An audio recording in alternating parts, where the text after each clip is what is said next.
For those of you that still have access, for those of you that can still watch the WWE Network, well, the WWE Network is going to be officially done, gone, and as Matt Hardy would say, deleted. Triple H is facing a destruction of evidence charges, and we have a shocking update on the status of Danhausen that has no TKO board stunned. What is all going on, guys? This is SeanzViewEnt Entertainment, and today, the wrestling world is in an absolute state of system failure. Remember to like, hype, subscribe, turn the bell on, and become a channel member to help save my channel because we need you more than ever before. We are hitting the afternoon rush, and the bombshells are dropping faster than we can track them. From a permanent shutdown of WWE to the real corporate reason that Cody Rhodes lost the WWE title, plus a massive update on Danhausen's brand new home. We are breaking it all down right here and right now. Hit that subscribe button, turn on notifications, hype the video, because in the Netflix era, the news never sleeps.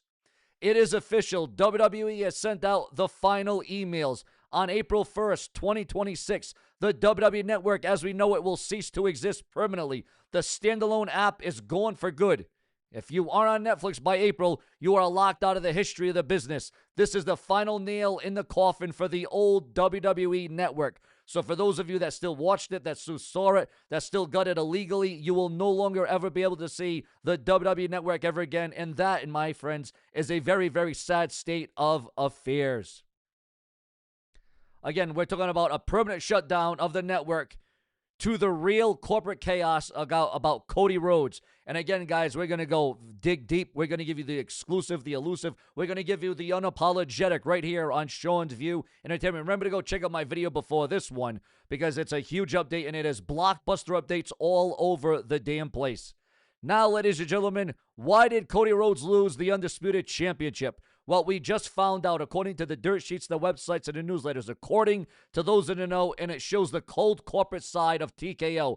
PW Insider is reporting that the main reason that the title was taken off Cody was so that he could be featured in the Royal Rumble in the Elimination Chamber to pad both events. Think about that. They felt that having him defend the title wasn't enough of a draw. They needed him in the Rumble and in the Chamber to pad the stats for the TKO board and sell tickets. They prioritized the gate over the integrity of his reign as WWE Champion, as the American Nightmare. They used the American Nightmare as a promotional tool to guarantee a sellout. Is this finishing the story, or is it just corporate math? Your thoughts, your comments, your opinions, and your revelations about that. What do you think? And do you think it should be Cody Rhodes versus Randy Orton at WrestleMania for the undisputed WWE Championship? Now, the darkness. We got a massive bombshell as it concerns Triple H, Vince McMahon, and the WWE completely under fire. Are they going to be arrested? Are they going to go to court? Are they going to be in jail? What the hell is about to happen? Well, the powers that be, there's going to be a lot of madness. There's going to be a lot of shaking. There's going to be a lot of rattling. I can assure you of that right here and right now. A massive new motion has just been filed in the TKO merger lawsuit. Vince McMahon, Nick Khan, and even Triple H are being accused of destroying evidence related to the misconduct allegations during the sale of WWE. This is pivotal and this is major. The filing claims internal communications, emails, and texts that would have exposed what the board knew have miraculously and mysteriously vanished, never to be seen. What happened? What went down? Triple H has spent 2 years building a new era of World Wrestling Entertainment across Raw, SmackDown, PLEs. You got ESPN, you got Netflix, you got all these different varieties, you got all these different things. However, but these ghosts are trying to they are trying to burn the whole house down. Is the game clean, or is he holding the matches? Your thoughts, your comments, and your opinions on this massive dark cloud that is holding over the WWE right here and right now at this stage of the game. And what do you think about the WWE Network ending? Again, I know here in the United States and the USA, we don't get it anymore. And, you know, they used to say, well, if you don't want to watch the PLE on ESPN, You can watch it on the WWE Network everywhere else. Well, the WWE Network will no longer be anywhere else because it is the end of the WWE Network, and I cannot believe this. And, you know, if the WWE would have just kept the WWE Network, everything would have been fine and good and well. If the WWE would have just stayed to the WWE Network and made things cheaper and easier and smoother, but oh no, the WWE had to go off the USA Network. They had to go off of Peacock. They had to go on Netflix. They had to go on ESPN. They had to go on all these different apps and all these different sites and make it very confusing, very conflicting, and a lot of money. It's a hell of a lot of money, and it is not right. But, ladies and gentlemen, there is more. There is more.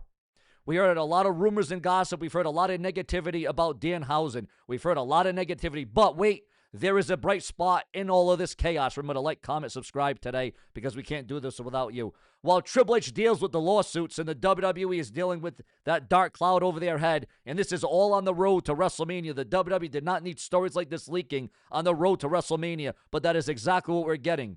While Triple H deals with the lawsuits, Danhausen is making WWE a fortune.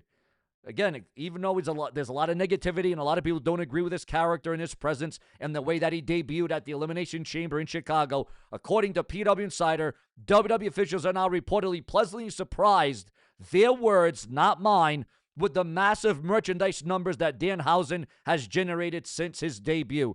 The report notes that he is actually scheduled to be at the WWE Performance Center this week and is expected to appear on this Friday's episode.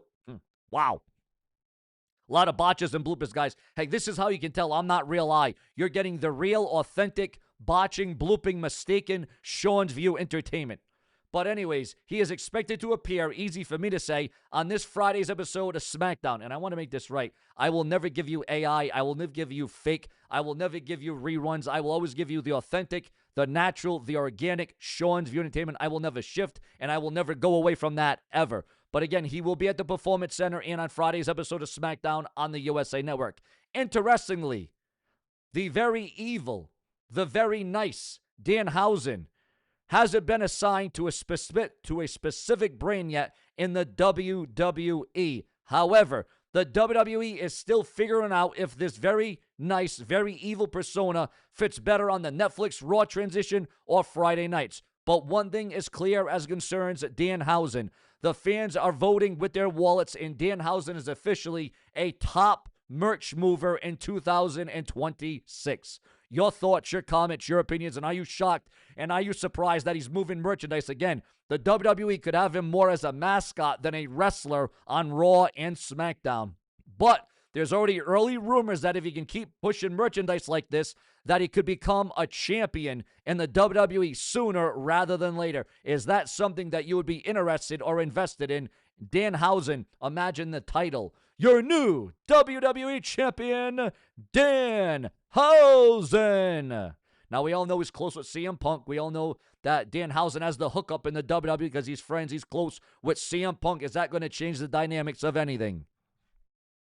Now, while Danhausen is finding a home, Drew McIntyre has an absolute nightmare. Bodyslam is reporting that the Scottish Warrior is slated for a clash against Jacob Fatu at WrestleMania 42. And it won't be for the WWE Championship. It won't be for the richest prize because according to those in the know, and plans can change, Cody Rhodes is expected to defeat Drew McIntyre on SmackDown for the WWE Championship. So then it will be Cody Rhodes, Randy Orton at WrestleMania. This match is designed to transition Drew out of the title picture so he can go film the new Highlander movie, which while officially making Jacob Fatu a main event single star. So the WWE, in essence, are killing two birds with one stone. Now, the landscape has just shifted yet again in the WWE Network. The WWE Network is dead, gone, and buried. They are going to be done. The leadership is in court. Cody has been used as a pawn, but Danhausen is the new merch king. I want to hear from you, your thoughts, your comments, your opinions. Is it right for WWE to strip a champion just to pad the draw? And are you ready for Danhausen on SmackDown? I want you to drop your comments, hit the subscribe button, because Sean Entertainment has plenty more where this comes from. And please go watch out the video before this one. I don't know why YouTube didn't push it out. Breaking news update on Danhausen. We've been following all the updates, all the rumors, all the news. It is escalating really quick and really fast here on Sean's View Entertainment. But that certainly is not all, because Vince McMahon and WWE executives facing those sanctions motions over alleged destruction of evidence in the TKO merger lawsuit. Also, Cody Rhodes discusses backstage politics in the WWE, and John Laurinaitis, people power, wants to groom young talent once again. And Danhausen himself is now addressing fans after his Elimination Chamber debut. And with Demolition confirmed for the WWE Hall of Fame, which has been a long time coming, and they have earned and deserved that right, that recognition to be in the Hallett Halls of the Hall of Fame, does Demolition. My thing is, who is going to be next? Are we going to see the Dynamite Kid in the WWE Hall of Fame? Because as we always know, the WWE at least puts one or two wrestlers that have deceased, that have passed away in the Hall of Fame. We all know who needs to be in there. It is Owen Hart, but that probably will not happen. Also, breaking news on Bianca Belair. As Bianca Belair shares a painful update on her injury recovery. She says, "I feel like I'm starting all over again," which I feel very sad and bad, and it does not look like Bianca Belair will make WrestleMania this year, which is why the WWE has pivoted to Rhea Ripley versus Jade Cargill for the WWE Women's title at WrestleMania. Also, women's street fight and more added to NXT Vengeance Day. R-Truth debuts a shaved head and shares a cryptic caption, and the Hulk Hogan estate fights for its $10 million Real American Beer claim. Roman Reigns' cousin threatens to slap CM Punk after CM Punk's comments to Roman Reigns on Monday Night Raw on Netflix. Your thoughts, your comments, your opinions on all of that. Also, 2 TNA talents quit the company after medical clearance dispute. Are those 2 TNA talents coming to the WWE if they can clear up their own health issues? New WWE star appears confirmed for AAA event coming up. Also, viewers, fans, and subscribers, WWE LFG Season 3 premiere date revealed for their A&E return. Also, when WWE decided on their WrestleMania title shakeup revealed, the road to WrestleMania 42 may have taken a sharp turn behind the scenes, and 2 of WWE's biggest stars reportedly didn't know about it until very recently. According to Bodyslam, the idea of Orton challenging Rhodes at WrestleMania has actually been in discussions for quite some time. Some sources said that the outlet had internal talks about pivoting Randy Orton versus Cody Rhodes began around the beginning of February as WWE started mapping out its WrestleMania season. For weeks, signs have been pointing towards a WrestleMania main event involving Randy Orton and the Undisputed WWE Championship. Orton secured a title opportunity after winning